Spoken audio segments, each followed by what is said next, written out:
오늘 우리에게 주신 하나님의 말씀은 마태복음 16장 13절에서 20절 말씀입니다. 저 한 절씩 교독하도록 하겠습니다. 예수께서 빌립보 가이사랴 지방에 이르러 제자들에게 물어 이르시되 사람들이 인자를 누구라 하느냐. 이르되 더러는 세례 요한, 더러는 엘리야, 어떤 이는 예레미야나 선지자 중에 하나라 하나이다. 이르시되 너희는 나를 누구라 하느냐. 시몬 베드로가 대답하여 이르되 주는 그리스도시요 살아계신 하나님의 아들이시니이다. 예수께서 대답하여 이르시되 바요나 시몬아 네가 복이 있도다. 이를 내게 알게 한 이는 혈육이 아니요 하늘에 계신 내 아버지시니라. 또 내가 내게 이르노니 너는 베드로라. 내가 이 반석 위에 내 교회를 세우리니 음부의 권세가 이기지 못하리라. 내가 천국 열쇠를 내게 주리니 네가 땅에서 무엇이든지 매면 하늘에서도 매일 것이요 네가 땅에서 무엇이든지 풀면 하늘에서도 풀리리라 하시고 이에 제자들에게 경고하사 자기가 그리스도인 것을 아무에게도 이르지 말라 하시니라. 라 아멘. 하시니라. 아멘. 사랑하는 성도 여러분, 오늘 이렇게 여러분 앞에 서게 돼서 가슴이 벅차고 기쁩니다. 이 자리에 서기까지 모든 걸음을 인도하신 하나님께 먼저 모든 감사와 영광을 올려드립니다. 앞으로 하나님과 함께 그리고 믿음의 동역자인 여러분과 함께 만들어갈 하나님 나라에 대한 기대와 소망, 설렘으로 지금 제 마음은 가득 차 있습니다. 우리 마음과 생각 속에 무엇이 가득 찼느냐에 따라 모든 것은 달라집니다. 제가 중학교 1학년 때 처음으로 전자오락실을 가게 되었습니다. 너무나도 신기하고 재미가 있었어요. 그 게임을 하기 위해서는 읍내로 버스를 타고 30-40분을 가야만 했습니다. 그런데도 제가 게임충만 하니까 돈을 악착같이 모아가지고 일주일을 손꼽아 기다려서 갔습니다. 부모님께 학교 간다고 거짓말 해서라도 갔어요. 제 마음과 생각이 온통 게임충만 하다 보니까 부모님께 매를 맞아도 갔습니다. 핍박이 와도 갔어요. 한때 코카콜라 사장이 이런 말을 했습니다. 내 혈관에는 코카콜라가 흐른다. 코카콜라가 그의 사는 이유, 생명의 이유였던 것입니다. 그런 그는요, 전 세계를 코카콜라로 지배를 했습니다. 여러분의 혈관에는 무엇이 흐르고 있습니까? 여러분이 사는 이유, 생명의 이유는 무엇입니까? 우리가 열심히 최선을 다해 사는 것도 중요하지만 우리는 하나님의 계획을 먼저 알아야 되고 하나님이 주시는 응답을 먼저 받아야 됩니다. 우리가 하나님 말씀을 통해서 은혜를 받고 예배에 성공하면 과거가 이해되고요. 현실 문제가 바로 해석되고 미래가 바르게 보이고 우리가 무엇을 하며 어떻게 살아야 할지를 알게 됩니다. 하나님의 계획이 보여지고 내 인생의 길이 보여져요. 길이 보여지면 그때부터 인생이 참 편안합니다. 그러나 우리가 걸어가는 인생길 잘 모르면 어떻습니까? 여러분 모르는 길 갈 때 어때요? 전혀 여유가 없죠?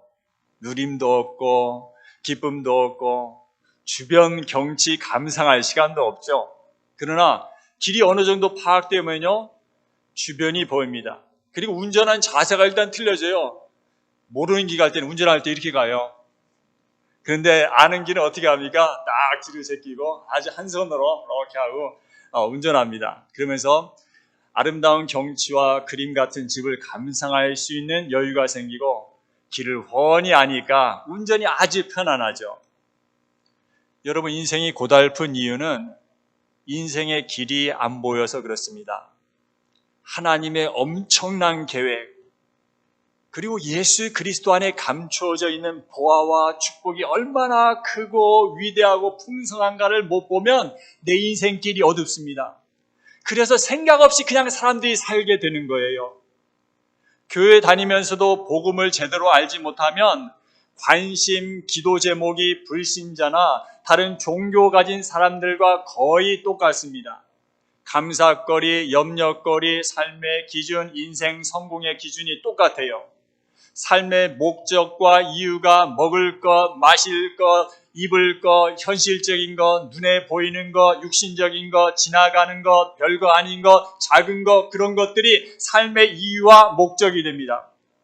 내 수준, 내 야망, 내 방법, 내 지식, 내 경험, 기껏해야 나 중심으로 해서 인생을 살아요. 내 능력으로 할 수 있는 거 많지만 그러나 할 수 없는 게 수천만 배 더 많습니다. 그러므로 인생이 힘들고 고달플 수밖에 없어요. 그래서 사람들이 매일 근심 걱정에 시달립니다. 하나님의 계획, 하나님의 나라, 하나님이 나를 창조하시고 구원하시고 나를 부르신 목적이 있는데 이게 안 보이니까 그 인생이 성공할 수가 없는 것입니다. 우리는 우리 인생의 참길 되시는 예수님, 그분이 누구신지 제대로 알아야 합니다. 예수님을 대충 알면 대충 인생이 됩니다.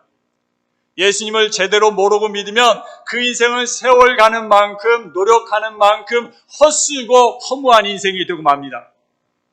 예수님을 잘못 알고 신앙생활하니까 종교생활이 됩니다. 더 잘못 알면 이상한 사이비, 광신자, 신비주의자가 됩니다. 더 잘못 알면 그것이 알고 싶다. 거기에 여러분 출연하게 되는 것입니다. 오늘 본문에 보면 예수님이 가이사랴 빌립보 지역에 이르러 그동안 쭉 함께했던 제자들에게 물으셨어요. 야, 사람들이 인자를 누구라 하느냐? 너희는 나를 누구라 하느냐? 대부분의 사람들이 여전히 예수님을 잘 모르고 있습니다. 잘 모르면서 잘 알고 있다고 착각해요. 예수님을 세례 요한과 같다고 합니다. 여러분, 세례 요한하면 어떤 생각이 드세요? 아무리 왕이라 할지라도 불의 앞에서 바른 말 하다가 목 잘려 죽은 세례 요한처럼 예수님도 불의에 굴하지 않고 성전을 뒤엎으시고 바른 말 하다가 억울하게 누명 쓰고 십자가에서 죽임당한 의인 정도로 예수님을 압니다. 그런 사람들은 지금도 사회 정의와 개혁하는 일에 힘을 쓰고 있죠. 또 어떤 사람들은 예수님을 엘리야로 착각합니다. 엘리야 하면 갈멜산에서 불을 내리고 신비한 능력을 행한 엘리야처럼 예수님은 그렇게 많은 기적과 능력을 행하시는 분으로 생각합니다. 그런 사람들은 신비, 능력, 은사 운동을 합니다. 복음 자체가 신비, 능력이지만 신비주의는 아닙니다.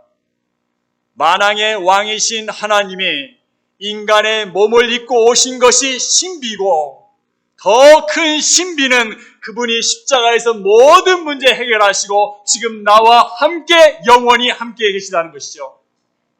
이 엄청난 신비를 모르니까 사람들이 신비주의에 빠지는 거예요. 또 어떤 사람들은 예수님을 예레미야로 생각합니다. 눈물로 민족을 사랑했던 예레미야처럼 예수님은 눈물로 사람들을 사랑하신 착한 분이라고 생각합니다.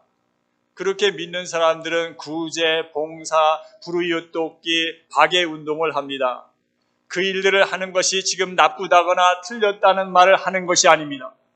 예수 믿는 우리는 당연히 세상 사람들보다 더 많이 해야 합니다. 그러나 그것이 주가 되어버린다면, 그것이 교회의 존재 이유가 된다면 그리스도는 희미해지게 됩니다. 그렇게 될 때 좋은 일이지만 아무리 많이 해도 죄와 사단의 권세는 깨어지지 않고 불의이웃은 여전히 불의이웃으로 남아있을 것입니다. 바르게 살기 운동해야 하지만 그것으로는 지역과 현장을 사로잡고 있는 흑암 세력을 꺾을 수 없습니다.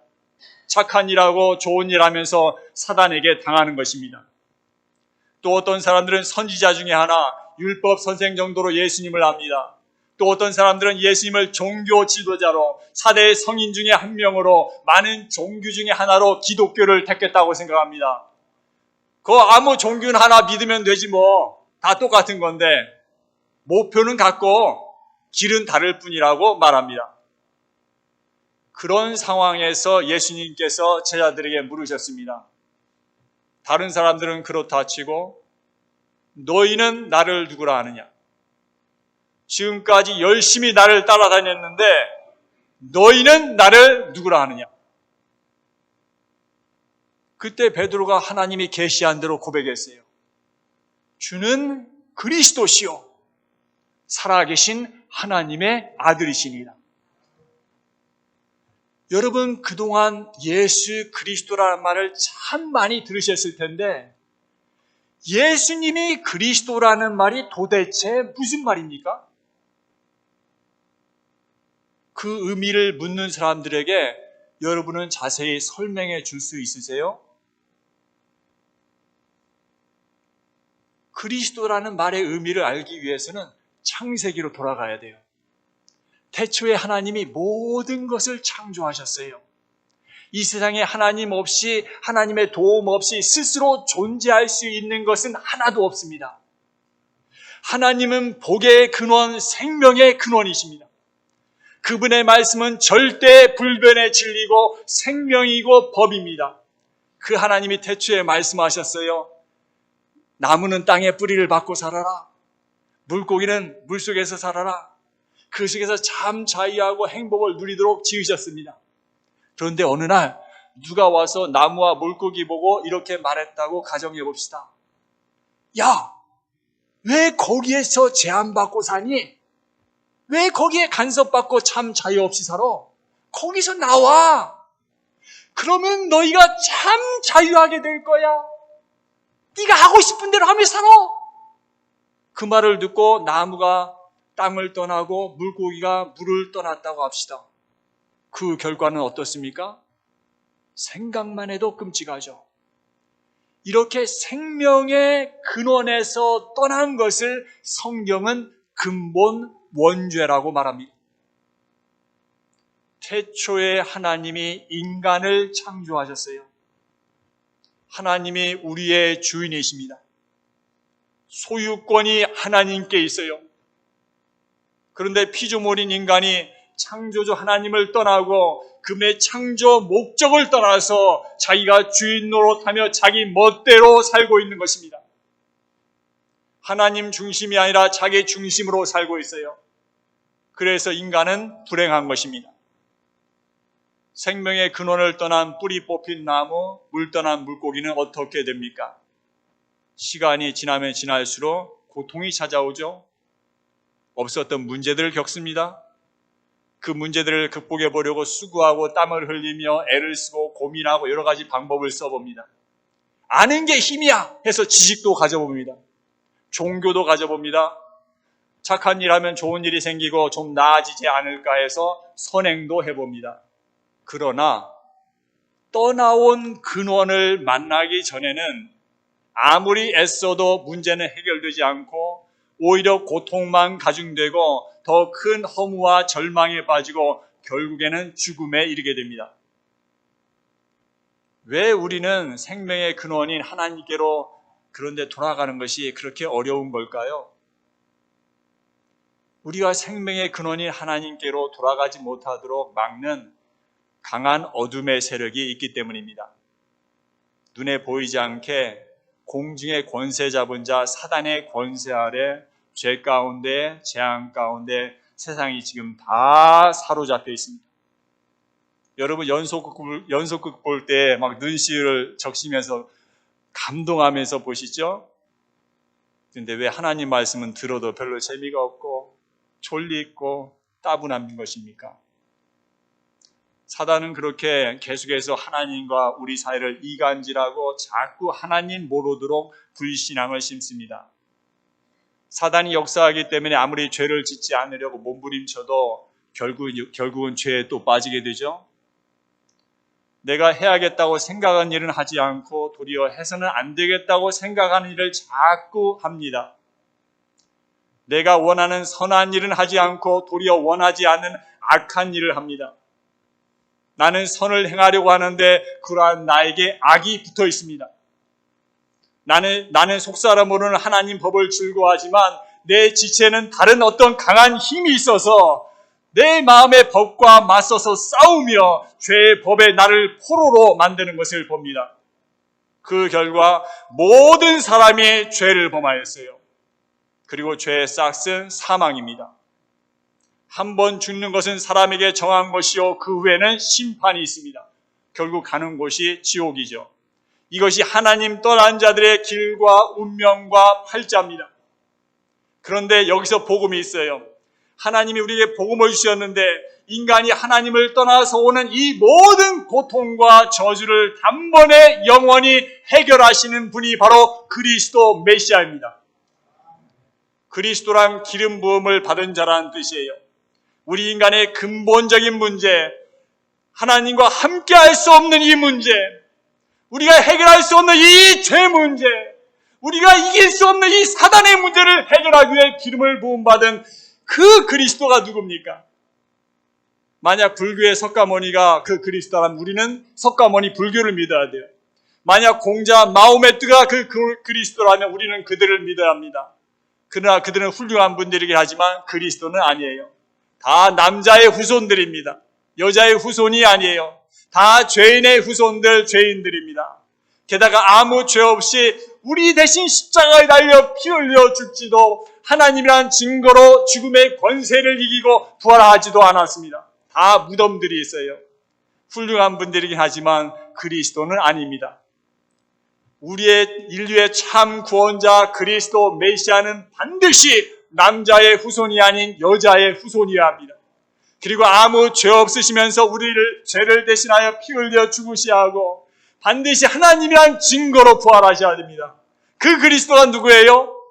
바로 예수님이십니다. 주는 그리스도시요 살아계신 하나님의 아들이시니라.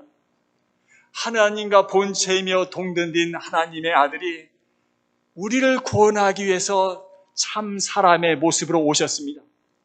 미쁘다 모든 사람이 받을 만한 이 말이요, 그리스도 예수께서 죄인을 구원하시려고 세상에 임하셨다 하였도다. 이것이 신비 중의 신비, 은혜 중의 은혜입니다. 오늘 아침에 차를 타고 오는데 어떤 분이 애완견을 끌고 산책시키는 걸 봤어요. 많은 사람들이 애완견을 참 사랑해서 자식처럼 키우는 것을 봤습니다. 산책도 시켜주고 똥을 싸면 따라다니면서 똥도 치워줍니다. 그런 분에게 제가 이렇게 농담 삼아 물었어요. 만약 당신이 다시 태어날 수 있다면 당신은 개를 그렇게 좋아하시니 개로 태어나길 원하십니까? 그랬더니 그분이 대답하기는 자기는 개를 아무리 좋아해도 개 자식이 되긴 싫대요. 결국 개로 태어나고 싶지 않다고 하였습니다. 여러분, 하나님의 아들이 사람이 되어 오셨다는 것은 사람이 개가 되는 것과 같은 그런 어마어마한 사건입니다. 예수님은 만왕의 왕, 온 우주 만물의 주관자 되시는 참된 왕이십니다. 그 예수님이 오셔서 그 어떠한 훌륭한 왕도 할 수 없는 공중의 권세 잡은 자, 온 세상을 미혹해 하는 사단의 권세를 깨뜨리셨어요. 온 세상을 거짓말로 미혹해 하여 하나님 떠나게 만들고 죄와 저주 가운데 빠지게 만든 장본인인 사단의 머리를 십자가에서 박살내셨습니다. 죄를 짓는 자는 마귀에게 속하나니 마귀는 처음부터 범죄함이니라. 하나님의 아들이 나타나신 것은 마귀의 일을 멸하려 하심이니라. 그래서 하나님께로 나아가는 길을 만드셨어요. 예수님은 하나님 만나는 길 그 자체이신 분이십니다. 내가 곧 길이요 진리요 생명이니 나로 말미암지 않고는 아버지께로 올 자가 없느니라. 예수님이 어떻게 하나님께로 나아가는 길을 내셨어요? 자신의 몸을 대속물로 주심으로 내 대신 십자가에서 죽으심으로 그 길을 내셨어요. 그러므로 이제 그리스도 예수 안에 있는 자에게는 뭐가 없어요? 결코 정죄함이 없나니 이는 그리스도 예수 안에 있는 생명의 성령의 법이 죄와 사망의 법에서 너를 해방하였습니다. 죄와 사망의 법이에요. 이건 법입니다. 고칠 수가 없어요. 죄인은 사망을 반드시 거쳐야 되고 죽어야 되는 거예요. 근데 예수 안에서 그게 해방된 것입니다. 하나님이 떠나 죄와 저주, 사망, 사단에게 붙잡힌 이 문제, 인간의 윤리, 철학, 봉사 그 어떤 것으로 해결할 수 없는 이 문제를 해결하는 주는 그리스도시요 지금도 눈에 안 보이는 재앙과 저주, 거기서 해방받는 길이신 주는 그리스도시요. 불신자 멸망의 시간표, 사주팔자 운명에서 우리를 단번에 영원히 해방시키시는 주는 그리스도시요. 하나님은 우리가, 그리고 모든 사람이 예수님을 그리스도라고 고백하기를 원하십니다. 이것이 하나님의 최고의 소원이에요. 하나님이 가장 기뻐하시는 고백이요, 인간이 하나님 앞에 드릴 수 있는 가장 귀한 고백이요, 사단이 가장 두려워하는 고백입니다. 그래서 이 고백을 하는 베드로에게 예수님은 바요나 시몬아, 네가 복이 있도다. 여러분, 예수님이 그리스도라는 비밀을 깨닫는 것이 지상 최대의 복입니다. 이보다 더 큰 복 없어요. 사람이 복이 있다 해도 좋은데 하물며 우리 주님이 복이 있다라고 하셨어요. 주께서 축복하시는 자는 복을 받습니다. 그 누구도 그 복을 철회하거나 되돌릴 수가 없어요. 영원토록 복된 자가 됩니다. 그러면 도대체 어떻게 해서 우리가 이 지상 최대의 복, 예수님 그리스도라는 이 어마어마한 비밀을 알게 되는 걸까요? 17절 말씀에 이를 내게 알게 한 이는 혈육이 아니요 하늘에 계신 내 아버지시니라. 하나님의 은혜로 알게 되는 것입니다. 우리 스스로의 힘으로는 예수님이 누구신지 깨달을 수가 없어요. 성령으로 말미암지 않고는 누구든지 예수를 주시라 할 수 없느니라. 하나님께서 친히 그의 성령으로 복음의 선포를 통해서 우리에게 예수 그리스도를 알게 하신 것입니다. 여러분이 예수님이 그리스도라는 사실을 알고 믿었다면 여러분은 지상에서 최고의 축복을 이미 받았습니다. 왜냐하면 하나님이 그리스도의 비밀을 아는 자에게 영원한 언약을 주셨기 때문에요. 18절 말씀에 너는 베드로라, 너는 반석이다. 이 반석 위에 내가 내 교회를 세우리니. 여러분 자신을 생각할 때 모자라고 부족한 것 같아도 그리스도만 여러분 속에 있다면 여러분은 반석입니다. 왜요? 영원한 구원의 반석이신 주님께서 지금 우리와 함께 하시기 때문에 그래요. 예수님이 우리의 구원의 반석이십니다. 오직 그분만이 우리 구원의 터전이 되십니다. 우리가 그분 안에 있을 때 안전하고 흔들리지 않습니다. 음부의 권세가 우리를 해할 수 없어요.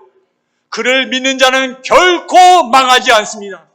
이 반석 위에 내 교회를 세우리니 음부의 권세가 이기지 못하리라. 주님이 하신 약속입니다. 그러므로 걱정할 거 하나도 없어요. 우리 교회가 그리스도로 충만한 교회, 그리스도의 유일성을 고백하는 교회가 된다면 사단이 제일로 두려워하는 교회가 될 것입니다. 예수님을 그리스도로 고백할 때 우리 인생의 실패를 가져다 주었던 음부의 권세가 박살나게 됩니다. 참배 되신 그리스도가 개인, 가정, 학교, 사업, 지역의 주인으로 모셔지는 순간 어둠의 권세가 떠나갑니다. 예수님을 그리스도로 고백할 때 천국 문이 열려요. 19절 말씀에 내가 천국 열쇠를 내게 주노니 네가 땅에서 무엇이든지 매면 하늘에서도 매일 것이요 네가 땅에서 무엇이든지 풀면 하늘에서도 풀리리라. 천국 문을 여는 열쇠가 예수 그리스도의 이름입니다. 우리 주님께서 열면 닫을 자가 없어요. 우리 주님께서 우리를 향해서 축복의 문을 여셨는데 닫을 자가 없습니다. 우리 주님이 닫으면 열 자가 없어요. 예수님은 베드로와 사도들에게 천국의 열쇠 복음을 주셨습니다. 그래서 베드로와 사도들은 예수님의 부활 이후 최초의 복음 전파자로 세움을 입고 그들을 통해서 유대인과 이방인 모두에게 구원의 문이 열리게 되었습니다. 그리고 그 천국의 열쇠가 오늘날 우리에게 와 있는 것입니다. 우리는 천국 복음 가지고 복음의 선포를 통해서 우리가 이 복음을 나누게 될 때 천국 문은 지금도 열리기도 하고 닫히기도 합니다. 네가 땅에서 무엇이든지 매면 하늘에서도 매일 것이요 네가 땅에서도 무엇이든지 풀면 하늘에서도 풀리리라. 여러분이 복음 전파를 했을 때 그 복음을 믿고 받아들이는 사람에게는 천국 문이 활짝 열리지만 복음을 거절하는 자들에게는 천국 문이 닫히게 되는 것입니다. 그러므로 우리는 불신자들에게 이렇게 선포할 수 있어요. 당신은 하나님의 심판 아래 있습니다. 당신은 하나님의 지옥 형벌 아래 있습니다. 반대로 어떤 사람이 예수님을 자신의 구주로 믿고 고백하면 우리는 확신 있게 선포할 수 있습니다. 당신의 죄는 용서받았습니다. 당신은 하나님의 자녀입니다. 당신은 천국 시민권을 얻었습니다. 이렇게 담대히 선포할 수 있는 이유는 바로 하나님 말씀에 근거합니다. 성경이 그렇게 가르치고 있기 때문에 그래요. 하나님 말씀에 비추어 사람의 영적 상태를 선포할 수 있는 권위를 우리는 가졌습니다. 그러므로 우리 크리스천은 불교 신자처럼, 무신론자처럼, 귀신 섬기고 우상 섬기는 불신자처럼 살아서는 안 됩니다.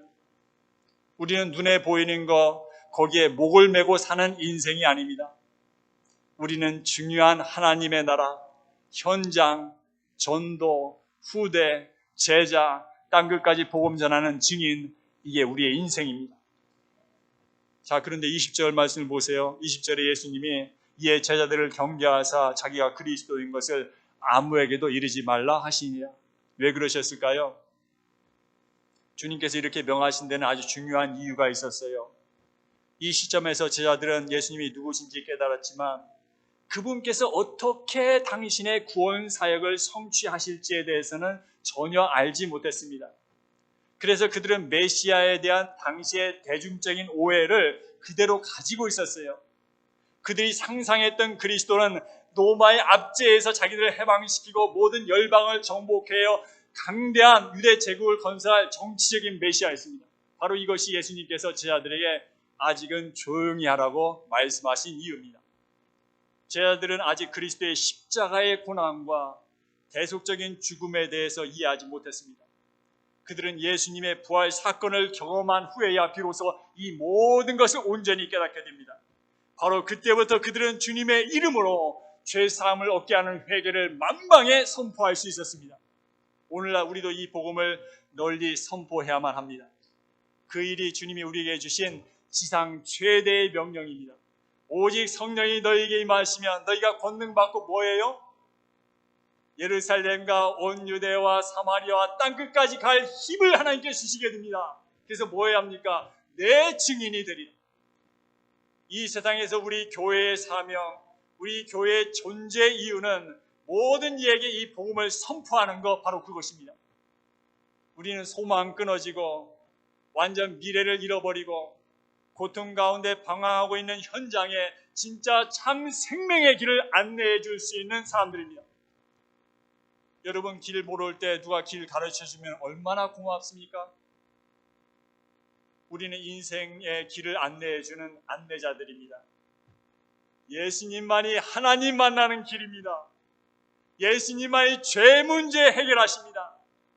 예수님만이 십자가에서 죽으시고 부활하심으로 사단의 권세를 멸하셨습니다.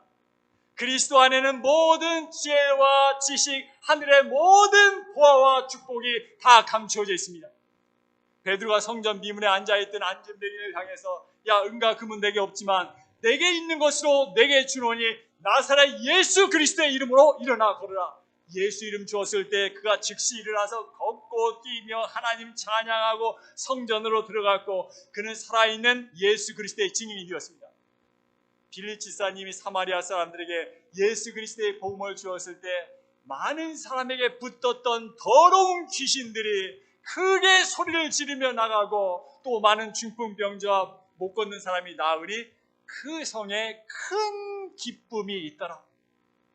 저주와 재앙으로 가득했던 그 장소가 기쁨이 넘치는 축복의 장소로 완전히 변화되었습니다. 복음은 이처럼 그 어떤 사람도 구원하고 변화시키는 능력이 있습니다. 복음은 모든 것을 새롭고 아름답게 만들며 모든 것을 가능케 합니다. 복음은 우리의 모든 것을 영원토록 견고하게 세워줍니다. 그러므로 우리 중앙교회는 오직 예수 그리스도의 복음 안에서만 기뻐하고 복음만을 자랑해야만 합니다. 그런 하나님의 크신 은혜와 축복이 저와 여러분 모두에게 풍성히 임하기를 주 예수 그리스도의 이름으로 축원합니다. 이 시간 우리 다 같이 일어나서 찬양하실까요? 지존하신 주님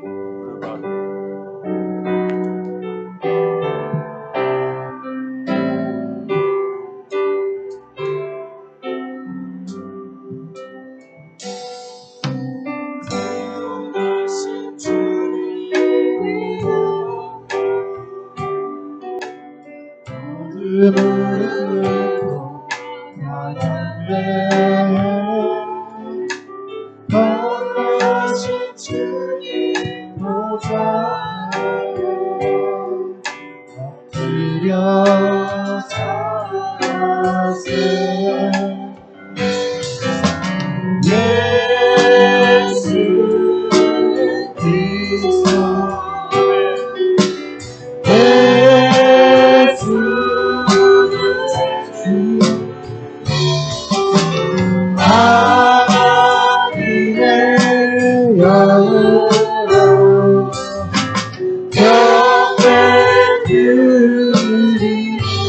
지존하신 주님 아니라 지존하신 주님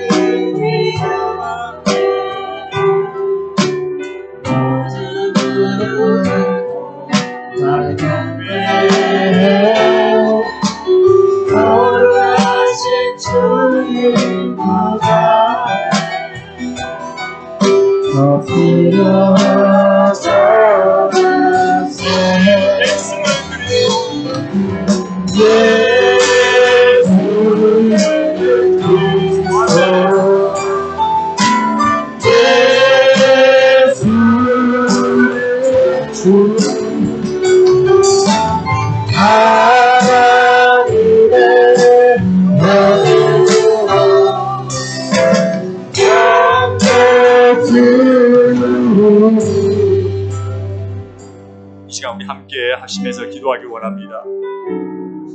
하나님, 내가 내 인생의 참 구주 되시고 반석 되시는 예수 그리스도를 더욱 깊이 알기를 원합니다.